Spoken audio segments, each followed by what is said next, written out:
На неколку месеци пред изборите разговараме со председателот на ВМРО ДПМН Христијан Мицковски. Теми за разговор со лидерот на опозицијата има секогаш. Господин Мицковски, добре дојдовте во студијата на Република. Добро ве најдов и благодарам на поканата. Така, да почнеме од она што е најактуелно. Европската комисија го објави извештајот за напредокот на Македонија. Се чини дека никогаш сме немале полош извештај. Како го оценувате? Мислите уназадувањето? Извештај за уназадувањето на Македонија? Па видете, мене тоа не ме изненадува, бидејќи ние континуирано предупредуваме дека ова се случува. Тоа денеска го констатира и Европската унија. Граѓаните се сведоци на реалноста во Македонија, дека тешко се живее, дека за жал имаме една политичко-криминална коалиција која што ја води владата во Македонија.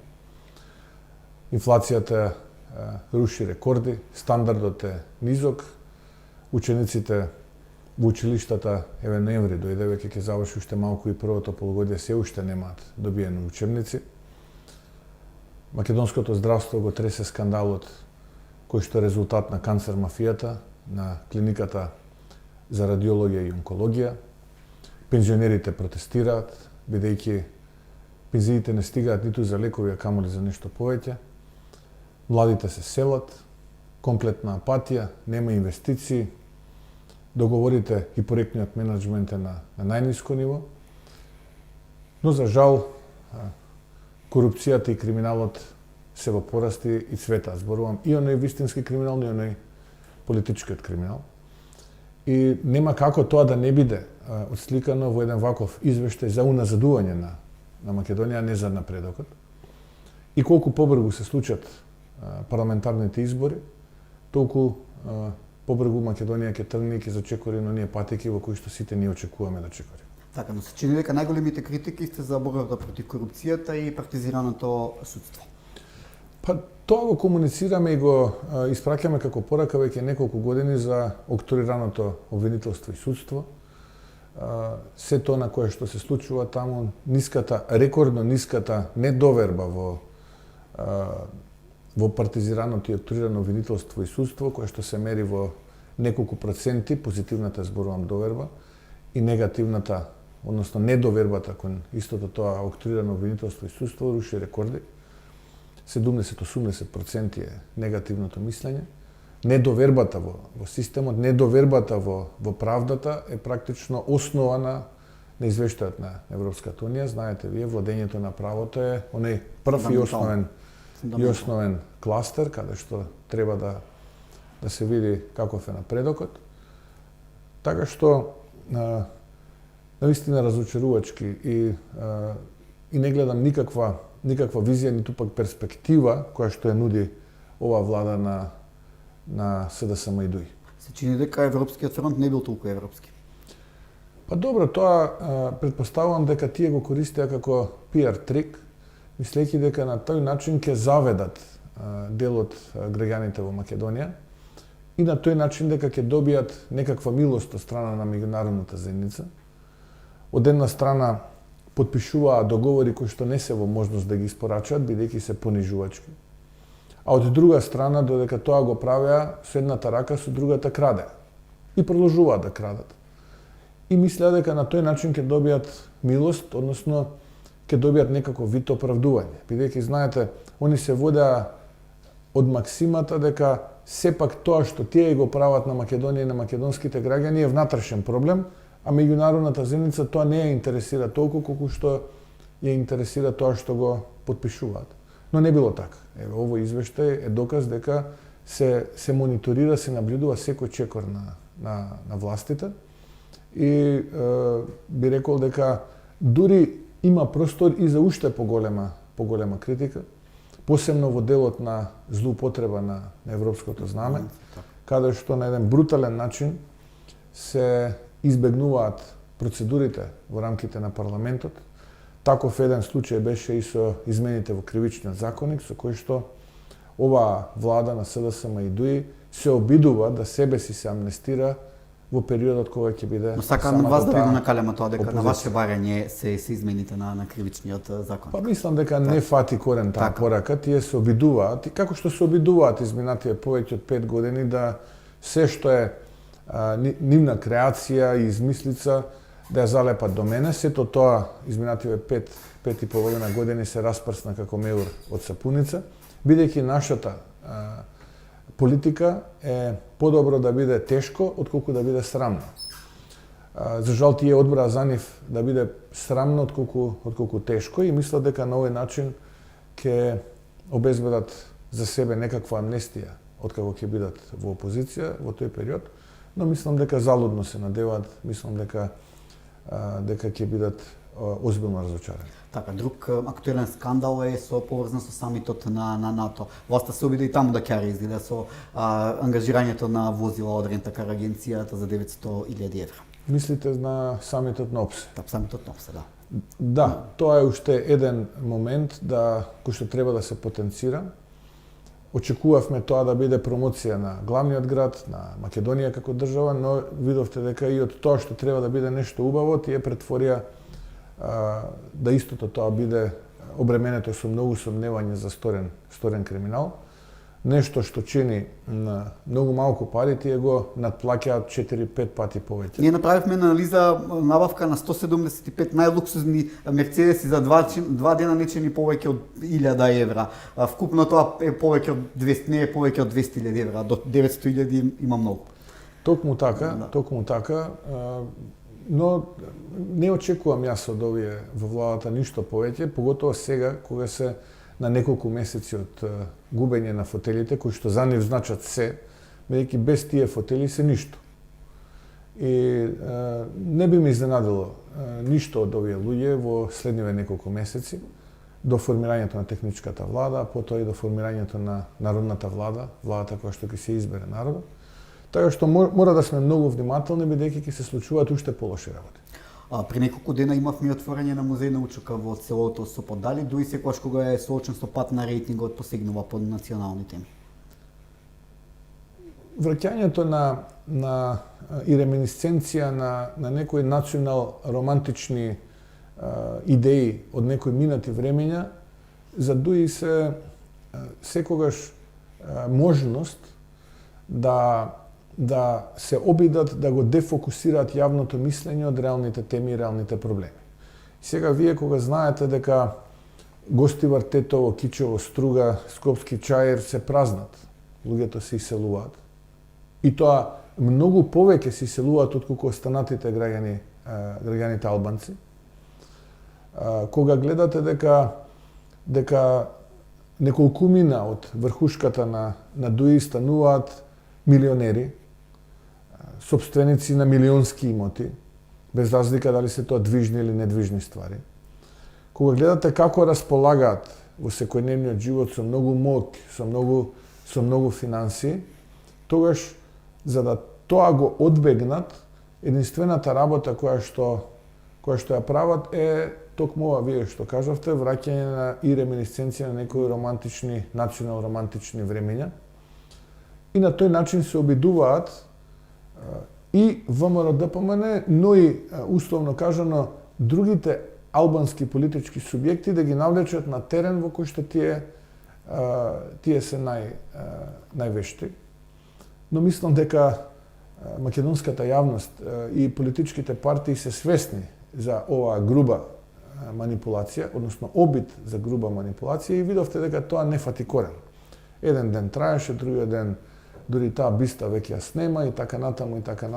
Видовте дека тоа некако не фати корен, но они нема да престанат. Секој таков скандал, секоја таква реминисценција на испраќање националистички, шовинистички пораки. Национализмот е последно прибежиште на пораки од страна на врхушката на ДУИ, значи дека се случува нова плячка. И нови неколку автобуси полни со млади луѓе кои што трајно се иселуваат од Македонија. И ценам дека од она што јас го разговарам со граѓаните албанци, дека на следните избори ДУИ озбилно ќе биде непријатно изненаден.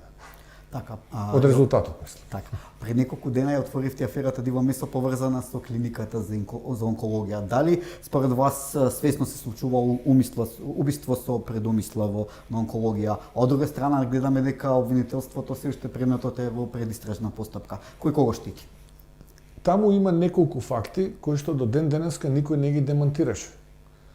Таму има озбилни заклучоци и озбилни дискусии и озбилни факти кои што произлегува од работата на Собраниската комисија која што го третира периодот заклучно со 2021 година.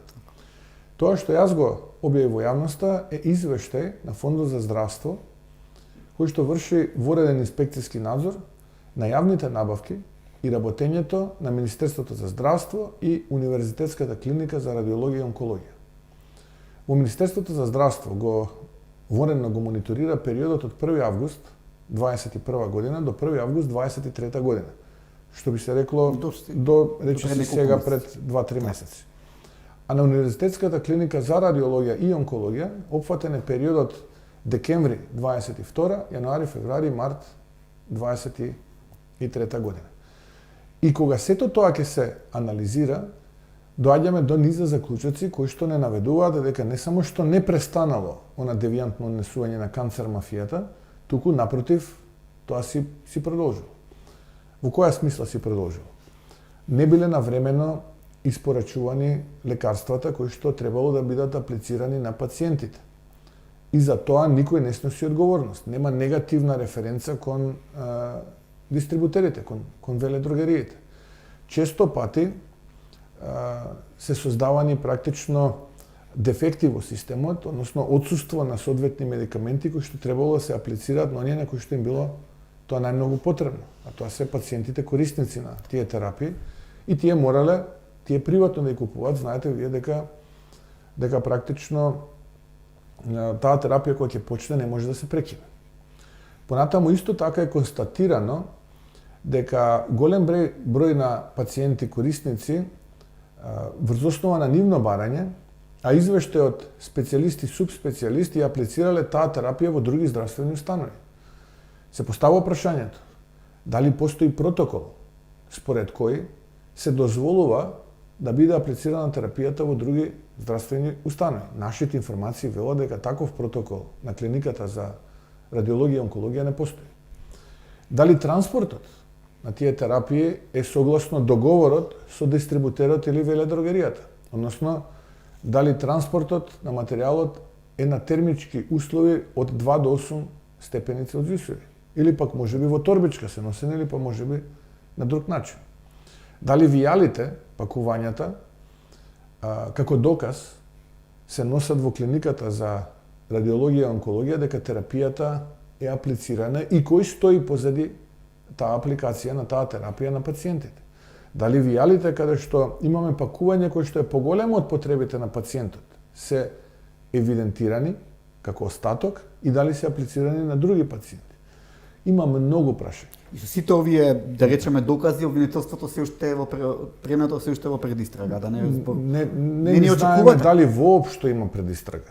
Воопшто не знаеме дали има предистрага, но знаеме дека оваа канцер мафија и омилената веледрогерија на власта така се во една тесна коалиција. Се во една тесна коалиција и јас ви ветувам дека за неколку месеци од денеска, кога ВМРО ДПМН ќе ја предводи владата во Македонија, озбилно има да се занимава со работењето на оваа клиника и врските со канцер мафијата. Граѓаните очекуваат конкретни имиња на виновници за себе ова што се случува. Апсолутно. И ќе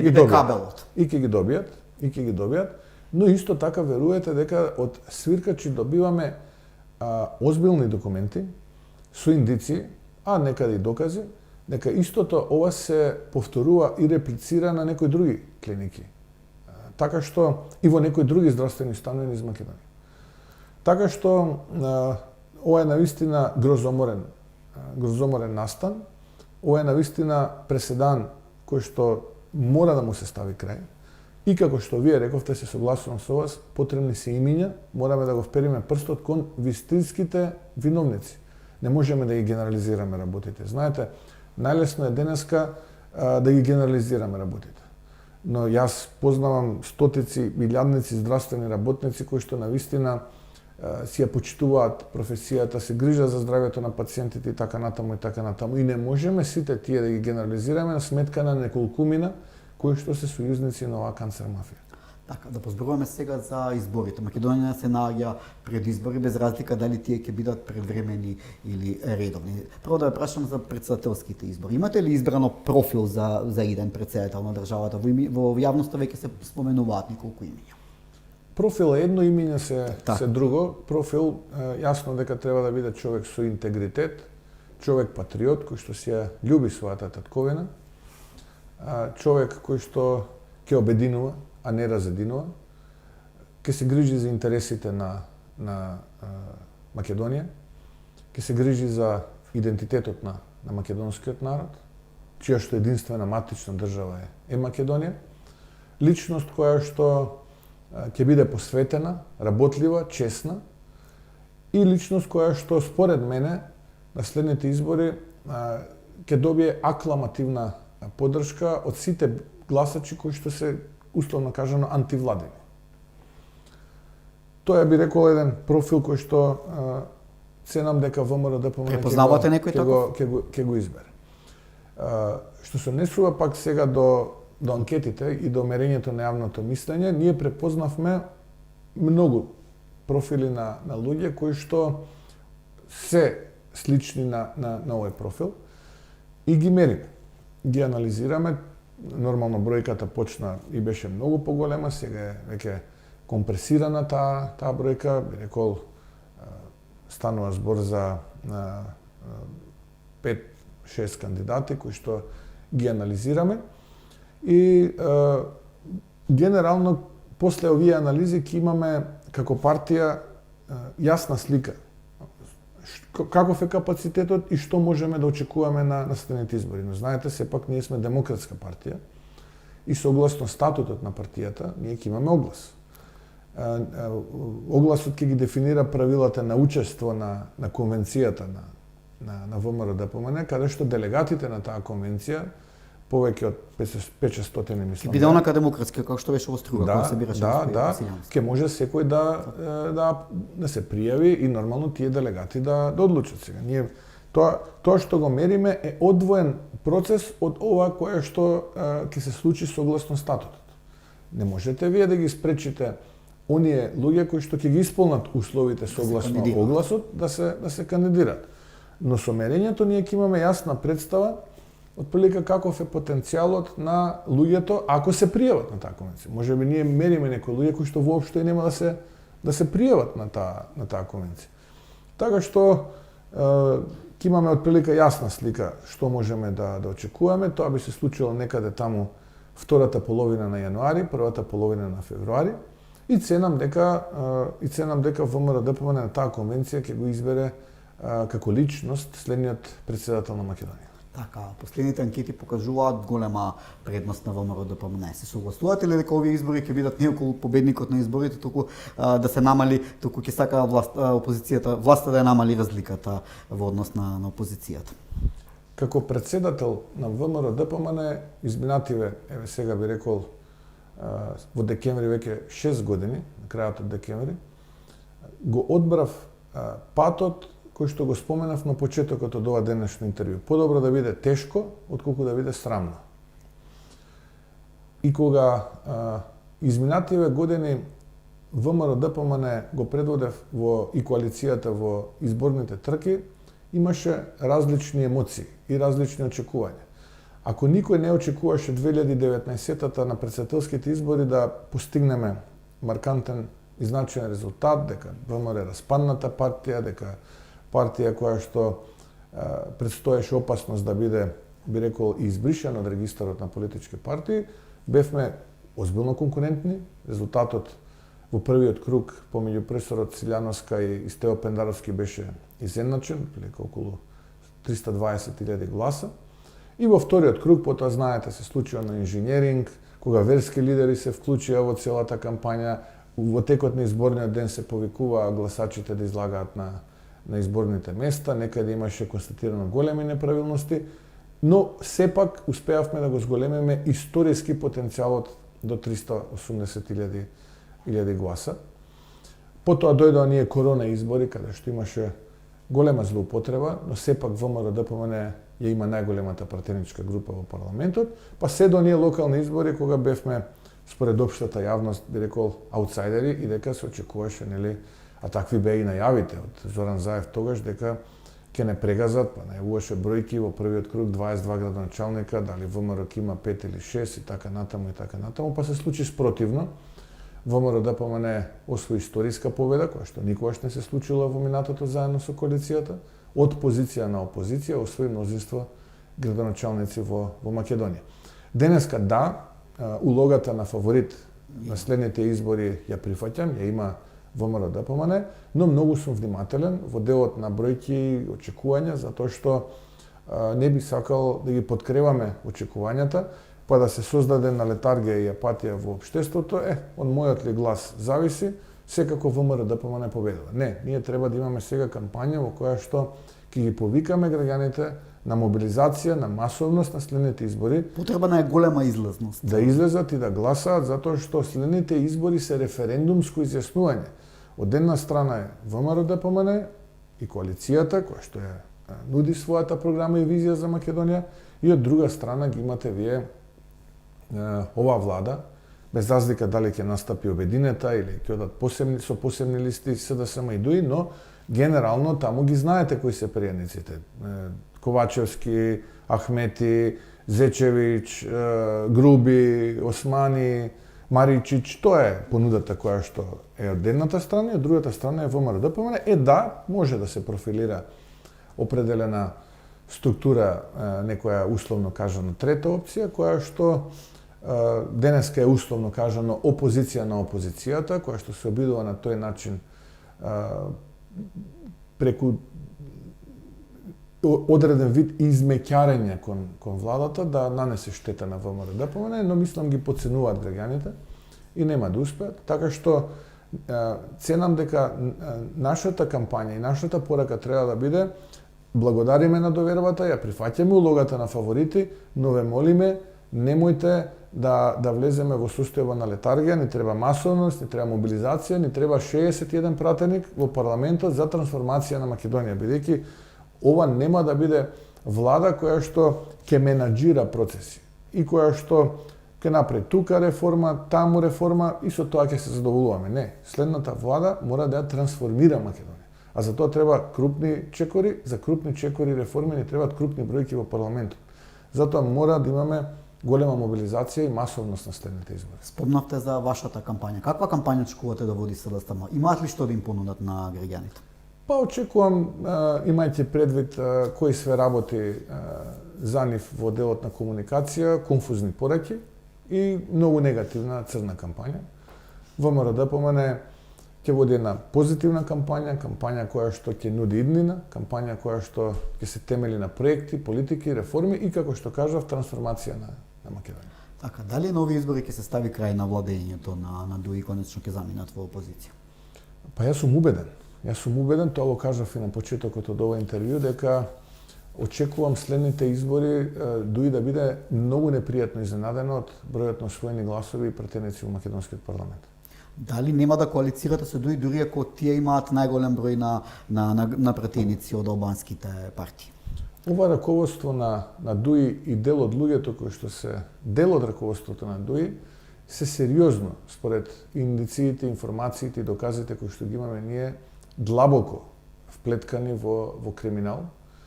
Нашата, би рекол, посакувана опција е да се даде шанса на така наречената албанска опозиција, која што ја гледаме полека, сигурно се групира околу оската на ротација.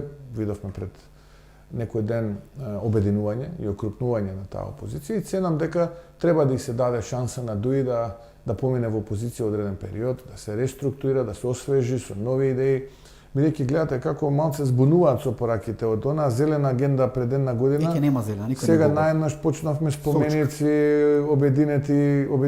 обединета Албанија, некои пораки кои што навистина збунуваат, знаете, водат политика денес утре, а од друга страна додека одат од еден на друг споменик се возат во Rolls-Royce, Maybach и така натаму, па купуваат мултимилионски имоти низ Македонија.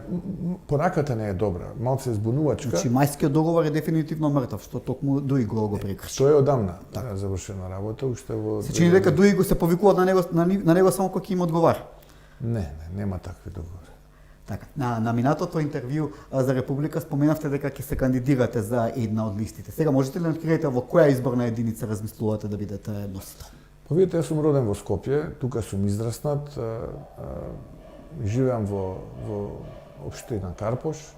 Општина Карпош е дел од изборната единица 1 и логично е да биде тоа практично единицата во која што би ја предводел листата на ВМРО ДПМН коалицијата. А така, се знаат ли горе-доле другите носители? Па не, мериме, ќе видиме, многу наскоро ќе излеземе со имија. Така, темата за уставни измени е затворена. Останавте на зборот дека уставни измени под овие услови, под бугарски диктат нема да има. Кажете ми, што нема да биде бугарски диктат за да дозволите да поминат уставните измени? Видете, многу е важно кога испраќате порака во јавноста да биде таа јасна порака, но и треба да имате основа која испраќате таа порака, на што се темели таа порака. Ние кога зборувавме за бугарскиот диктат, уште на самиот почеток кажавме. Вклучување на дел од бугарскиот народ во уставот е една тема, втора тема е дали тоа е последната отстапка и трета тема е диктатот, кој што ни се наметнува, а сосема четврто е целата таа операција каде што ВМРО ДПМН беше исклучен. Затоа што ако ВМРО ДПМН беше во тој процес од самиот почеток, како што да речеме се обедени политичкото раководство во Бугарија кога ги одбива и германскиот и условно кажано португалскиот предлог, тогаш ќе станеше јасно дека овој така наречен француски предлог е неприфатлив. Вас не ве ни прашал. Така. И сега владата што направи? Владата практично си додели себе си ингеренции кои што не ја припаѓаат. Таа од името на 2/3 пратеници во парламентот прифати нешто за кое што нема бројка да го испорача.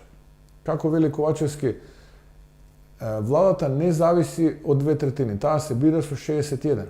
Точно? Ама и не можат 61 да одлучат од името на 2/3. Така. И тука се направи клучниот пропуст и клучната грешка. Второ, кога ќе ни кажат тоа е реалност, ние велиме да, свесни сме дека е тоа реалност. Бидејќи некој друг прифатил нешто кое што сега не може да го испорача и го искомплицирал целиот процес. Нели се реалност 14 пресуди на судот за човекови права во Страсбур? Реалност. Ама исто така таа реалност ја игнорира нашиот источен сосед и не ги имплементира. Имаме ние задолжителни пресуди од судот за човекови права кои што нашиот сосед не ги применува, не ги аплицира. А мора да ги примени бидејќи е потписник на таа конвенција за заштита на човековите права, врз основа на која што е формирана таа европска институција и функционира. Судот за човекови права во Страсбур.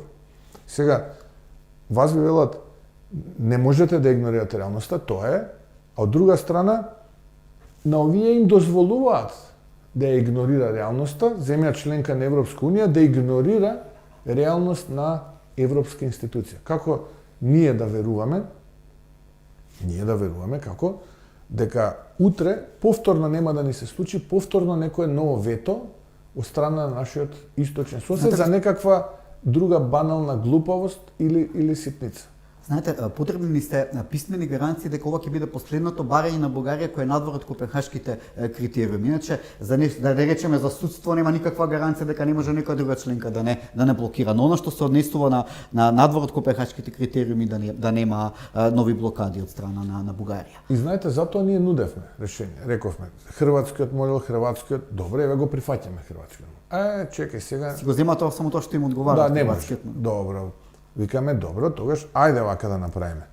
бидејќи вие ни велите нема да има други блокади, бидејќи Македонија ќе биде 2030 дел од Европската унија, нели таква е пораката, ние сме предводници на процесот, ајде тогаш да додадеме еден дел во кој што ќе кажеме уставните измени со кои што ќе вклучиме 762 граѓани на Македонија, дел од бугарската земјица, да важат кога ќе почне ратификацијата во европските парламенти. Еве зошто тогаш? И тоа не можело. Па чекате сега. Вие од нас барате да не игнорираме реалноста, а од друга страна ја толерирате најкорумпираната и најсиромашната земја членка на Европската унија што ги ја игнорира реалноста и ги игнорира одлуките на Европската институција. Видите, Бугарија без користење на структурните фондови на Европската унија не може да преживее ниту еден квартал. Не може мене никој да му убеди дека ако може да бидат тие во одредена мера намалени или редуцирани или воопшто да немаат достап многу поорганизирани, многу помоќни и многу поважни за Европската унија земји како што се Унгарија и Полска, за многу понебитни работи, тогаш ако ова навистина геостратешко прашање, ако навистина некој сака Македонија да ја види фронтранер, односно предводник на овој процес, тогаш може да ја убеди Бугарија да не ја игнорира исто така реалноста и да го примени тоа кое што е Хашка пресуда од Страсбур за заштита на човековите права на македонската земјица во Бугарија. Затоа што очигледно е дека процесот сега е заглавен. Барате од нас да не игнорираме реалноста, да, сакаме да видиме дека и вие не ја игнорирате реалноста. Затоа што двојните стандарди кон Македонија изминативе 23 години откако почна овој процес кон приближување кон Европската унија, може би биле аплицирани најмногу. Не имаме билатерални договори во преговарачка рамка. Имаме промена на устав на име на насилен начин. Имаме промена на знаме. Имаме промена на устав поради нова територијална распределба резултат на конфликтот од 2001. И уште многу примери можам да ви кажам, што ниту една од другите земји кои што денеска се членки во Европската унија не го направили. Видете, ние имаме многу внатрешни проблеми. За дел од тие проблеми изборував. Но тоа кое што не треба да биде наш проблем екстерен, надворешен, не треба да биде. И ако зборуваме за принципи европски вредности, јас сум подготвен да зборувам. Идната влада предводена од ВМРО ДПМН нема да затвори вратата, тука сме, подготвени сме да разговараме, но да се темели тоа на европски принципи и вредности. Во вториот дел од интервјуто со Христијан Мицковски разговараме на економски теми. Господин Мицковски, покрај во политичка Македонија се чини дека никогаш не било во полоша економска ситуација. Имаме најголема инфлација во регионот, а најмалку странски инвестиции. Кој е решението? Па нема стратегија, видете, нема стратегија. Еве јас биве охрабрил да конкретно го анализирате последниот случај, а тоа е на кому се доделени средства од програмата на ФИТАР. И ќе видите дека тие 4, 5, 6 милиона колку и да се доделени на компании каде што или имаме сопственици кои што јавно ја бранат политиката на владата на СДСМ и ДУИ, многу јасно се тие бројки таму насочени, или па имате компании кои што многу јасно во минатото биле блиски до ДУИ посебно и делумно до СДСМ. А компании кои што имаат извозно портфолио се одбивани. Еве, само тоа погледајте го. Во економијата нема импровизација. Политиките во економијата не се носат денес утре. Треба стратешки да се планира. Денеска вие планирате за да нешто се случи после неколку години. За жал, нашата влада ниту има капацитет, ниту има знаење, а ниту има визија за тоа да го направи. Така, секојдневно гледаме протести, излегува на протест пензионерите, судската администрација. Подготвени ли сте да ги исполните нивните барања кога ќе дојдете на власт? Еве да речеме пензионерите конкретно бараат 5000 денари зголемување на пензиите линеарно. Ќе има ли пари во буџетот? Нема да биде сериозно ако сега кажам видете што сакате вие, нема проблем, само гласете за нас. Вие што сакате, нема проблем, гласете за нас. Многу внимателно приоѓаме бидејќи од информациите кои што се на нас достапни, состојбата во буџетот е алармантна и, би рекол, катастрофална. Во која смисла алармантна и катастрофална? Во смисла дека покрај тоа што има многу криминал, многу сива економија, и приливите не се онака како што се планирани, посебно во делот на данокот на додадена вредност.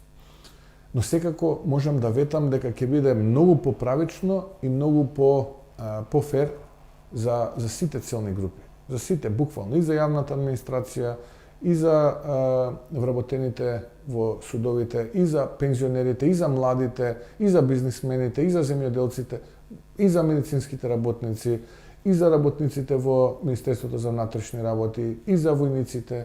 Буквално за сите целни групи ќе имаме многу пофер пристап од тоа кое што е денеска.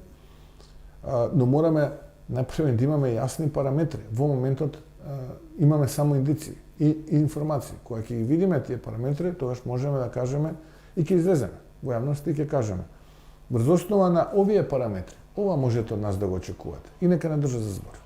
Така, се чини дека власта нема пари за граѓаните, но има пари за зголемување на платите на функционерите. Подготвени ли сте ли кога ќе дојдете на власт да почнете постапка за намалување на платите на функционерите? Вице-премиерот Битики рече дека требало да се изменат неколку закони. Тоа го споменувам неколку наврати во дебатите јавни, дека е потребно да се донесе закон во кој што ќе има јасно нивелирање на примањата на функционерите. Треба тоа да биде достоинствено, имајќи предвид одговорноста која што имаат, но не треба да биде толкава разликата колкава што е сега и отстапувањето да биде толкава. ВМРО ДПМН ќе донесе закон кој што ќе биде фер и закон кој што се разбира дека ќе ги намали примањата од оваа сума која што е сега. Така, сакам да прашам за едно важно прашање. Во недостиг на странски инвестиции, власта се чини дека почна да ги распродава природните богатства и ќе наголемо се зборува за продажба на Чебрен на грците. Кажете ми, кој е вашиот став околу ова? И може ли да се спречи? Видете, тоа е еден процес кој што нашите информации велат дека изобилува со многу пропусти во самата постапка. Процесот е воден погрешно. Процесот е поставен на лоша основа. И сега веќе понатаму како се напредува со тој процес, се повеќе и повеќе ќе имаме пропусти. Што сакам со ова да кажам? Прво и основно, нашата стратегија и моја лична за изградба на Чебрен е дека тоа треба да го прави државата. Прашањето е дали може тоа да го прави државата и како може да го прави државата, затоа што ценам дека од стратешки причини ни е потребен уште еден резервоар вода покрај постојните акумулации кои што ги имаме. Што се случувало сега? Јас би сакал преку неколку факти да објаснам, а е поврзано со оваа јавна набавка. И за тоа носам неколку документи кои што мислам дека на јавноста ќе бидат многу значајни во делот на јасно, прецизно објаснување што се случувало и доказ на мојата теза дека од самиот почеток работата е поставена на погрешна основа.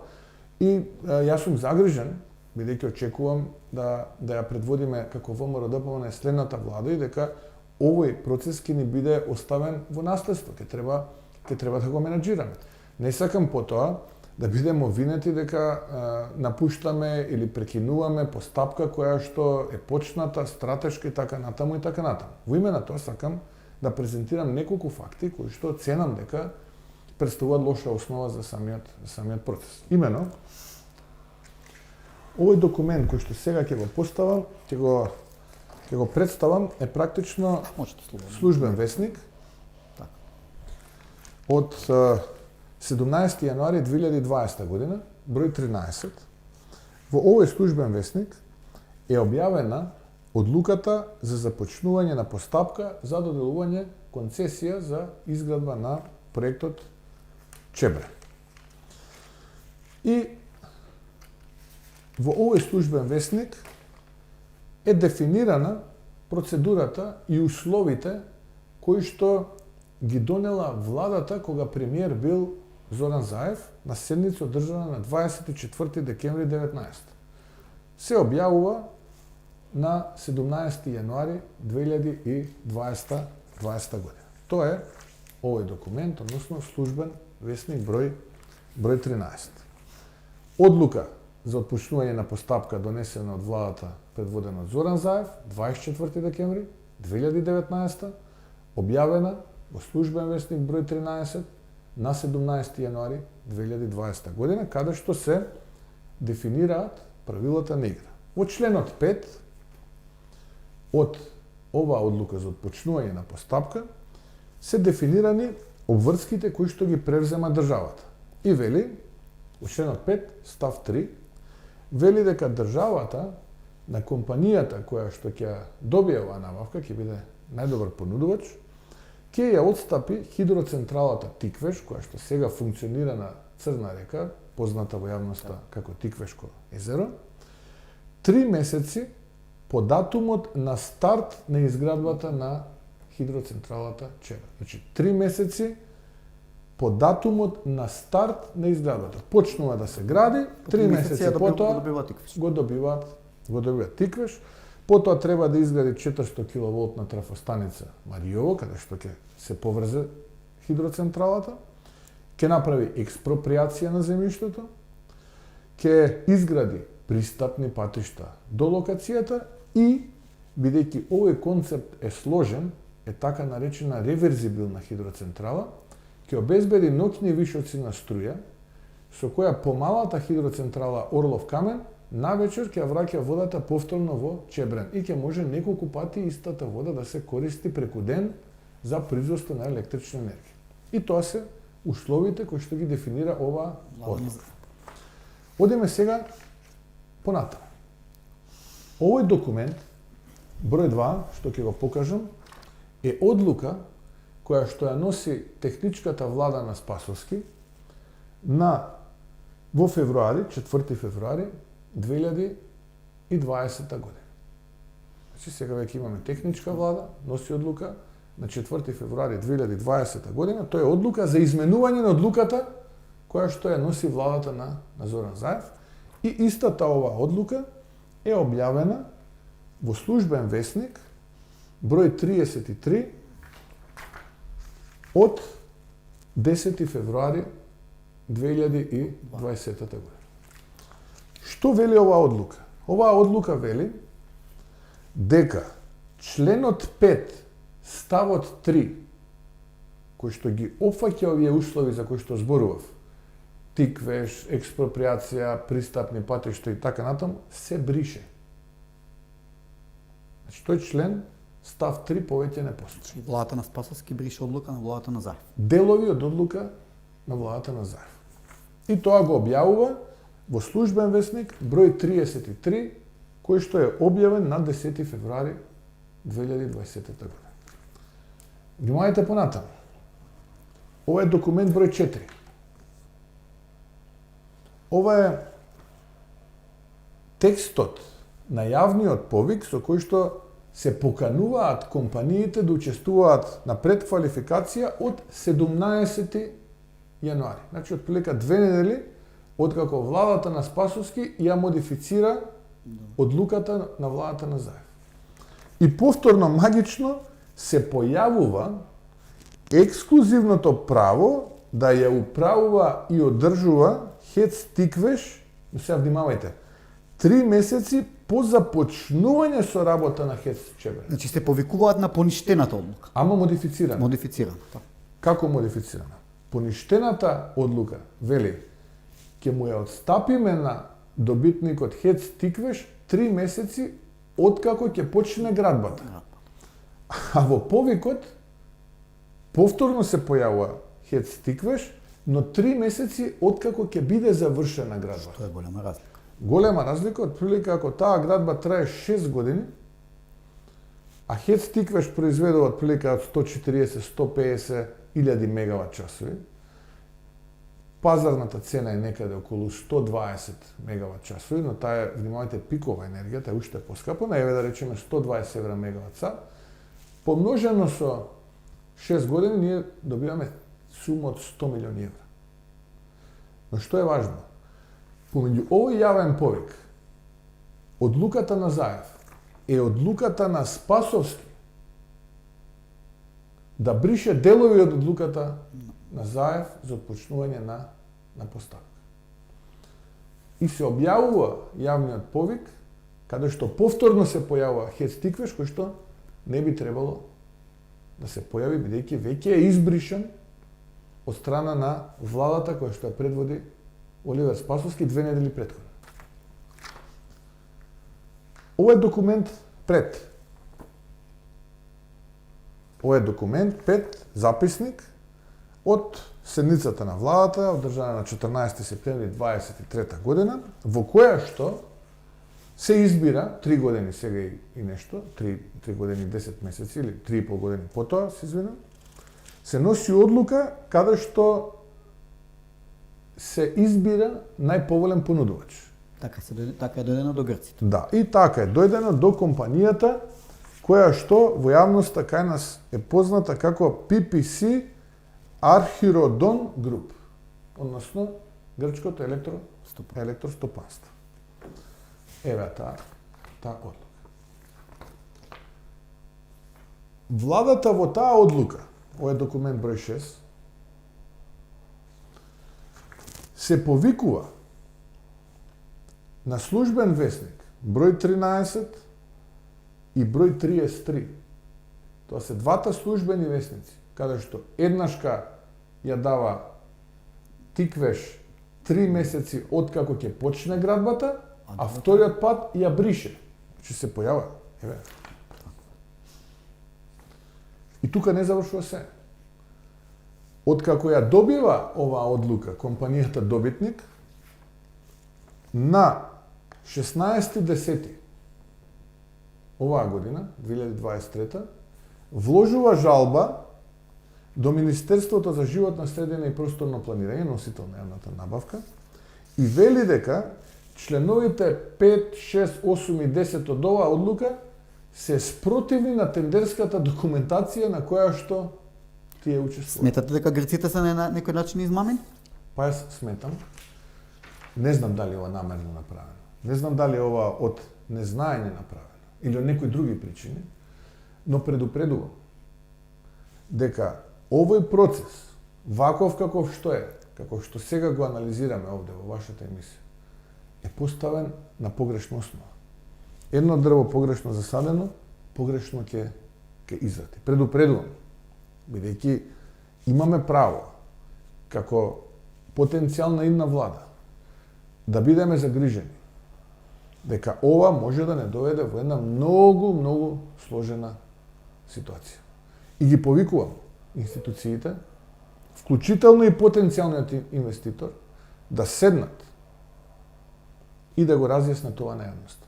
Затоа што вака како што е, народот има право да знае која од овие одлуки е одлуката и зошто се појавува различно толкување на отстапување или неотстапување на хидроцентралата Тиквеш, која што е постојна, дали 3 месеци по отпочнување на градбата или 3 месеци по пуштање во функција на хидроцентралата Чемер. Значи, И тоа е 100 милиона евра разлика. Точно 100 милиона евра. Затоа предупредувам и до македонската јавност, и до компанијата, но и до македонските институции, уште овие неколку месеци што се таму, да не прават проблеми со кои што дополнително ќе ја загрозуваат Македонија како држава, а воедно погрешно ќе го наведат и самиот инвеститор. Че ова е нов голем скандал на власта. Па, јас повторно ќе кажам, не знам дали ова намерно, не знам дали од незнаење или некои трети причини, но ова е скандал. Така. Доаѓа зимата, ќе се соочи ли Македонија повторно со енергетска криза, топлинска криза, како што беше за време на короната? Кои се вашите предвидувања? Па ќе биде предизвикувачка, како и секоја зима. Бројките од она кои што го имаме ние како информација во моментот не ставаат во една покомотна состојба, имајќи предвид со споредено со минатата година. а и временските прилики. Што се вели, средина на ноември е најголемиот дел од домаќинствата се уште не се ни греат, бидејќи температурите надвор се такви. Но енергетиката е сложена, ситуацијата може да се промени на дневна основа, треба да ја следиме, да имаме јасен план, да имаме резерви, и ако тоа не е направено, апелирам до надлежните тоа да го сторат час поскоро, бидејќи повторно не би сакале граѓаните уште една зима да поминат во страв, дали ќе има електрична енергија, по која цена ќе биде и така натаму. Но она што е важно и она што е значено да се каже дека континуирано имаме раст на цената на енергенсите, посебно електричната енергија. Евростат излезе со една позиција пред некоја недела дека македонските граѓани во регионот плаќаат најголемо покачување на електричната енергија споредено со сите земји во регионот. Така, за крај да ве прашам за неколку инфраструктурни прашања. Втопот од Кичево Охрид повторно се одложи. Ке излезе ли дека ВМРО го почна, ВМРО ќе го заврши? Па, видете, повторно тука гледаме некакви лични интереси, обиди на Ковачевски груби да прават политички гимнастики и пресметки, но мислам дека тоа нема да им успее овој пат. Ценам дека водството на јасен проектен менеджмент и многу невистини се доведува во една ваква ситуација каква што се доведува. Очекував Ковачевски на ист начин како што му велеше на Бочварски стани Бочварски да те види цела сала, исто на таа конференција што беше во Охрид кај што најави прекинување, да го стане и да му каже ајде сега кажи што ќе правиме. Така, во меѓувреме останавме и без железници. Единствениот во Шодеш кон Битола запре. Дали сме единствената земја од регионот каде што нема железници? Една од стратешките политики на едната влада ќе бидат инфраструктурните проекти и брзата пруга север-југ, со кои што возовите во Македонија ќе патуваат со просечна брзина 120 км/ч. Држиме за збор. Да ме држите. Господине Мицковски, ви благодарам за интервјуто и ви посакувам да го реализирате сето тоа што сте го замислили. Благодарам на можноста и се надевам го задржавме вниманието на вашите гледачи.